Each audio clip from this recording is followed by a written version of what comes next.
Mga guro at magulang, puspusa na ang paglilinis at pagsasaayos ng paaralan para sa pagsisimula ng klase bukas, August 29. Samantala, shifting of classes, ipatutupad sa ilang paaralan, bunsod ng kakulangan ng mga classroom. Para sa detalye, makakasama natin live si Denise Abante. Denise?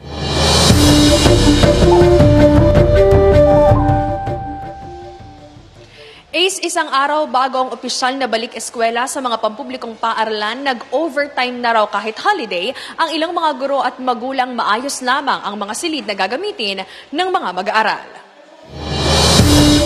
Puspusa na ang paglalampaso ng ilang guro ng Bulacnin Elementary School sa kanilang koridor matapos itong mabasa dala ng nararanasang pag-uulan sa lungsod. Kaya kahit holiday, pinili pa rin pumasok ng ilang mga guro para matingnan ang kanilang mga silid. Talagang kailangan namin maglinis, mag-check dahil alam po namin itong aming third floor ay binabaha pagka umuulan. Para po matuyo at bukas, sana po wag nang umulan, para yung bata ay di safe po na papasok sila na hindi sila madulas sa Hoping po kami na maganda po ang magiging panahon bukas para po i-welcome ang mga estudyante po natin for school year 2023-2024.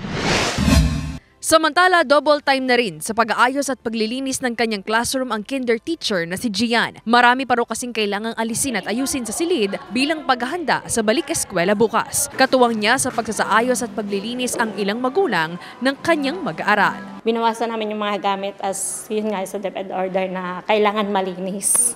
Medyo nakakalungkot kasi bago mo pa naayos. Tapos, yun, tanggal lahat. Medyo ready na para sa Tuesday.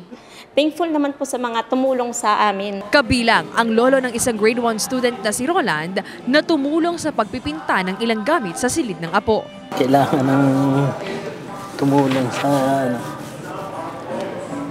pagbibrigada para po tuloy-tuloy ang kuha ng mga bata. Sa Libhon National High School, bagamat aminado ang pamunuan ng paaralan na may kakulangan pa rin sa mga classroom, handa raw sila sa pagbabalik eskwela ng nasa mahigit 1,000 estudyante bukas. Magpapatupad sila ng shifting of classes sa mga nasa grade 7, 8, 9 at 10. Yung schedule nila, mayroon po kaming umaga na nagsisimula ng 5:45 hanggang 11:55. And then may panghapon naman po tayo na 12:05 hanggang 6:15 ng gabi. Yun po yung isang paraan para masolusyonan yung problema sa kakulangan ng silid-aralan. Naghahanap pa rin daw hanggang sa ngayon ng manpower ang pamunuan ng Libhon National High School para sa pagsasaayos ng nasirang bahagi ng gusali na epekto ng lindol noong June 15. Tiniyak ng pamunuan ng paaralan na hindi ito makasasagabal sa darating na pasukan. Inaasahang aabot sa mahigit 200,000 estudyante mula sa mga pampublikong paaralan sa Lipa at Batangas City ang magbabalik eskwela bukas.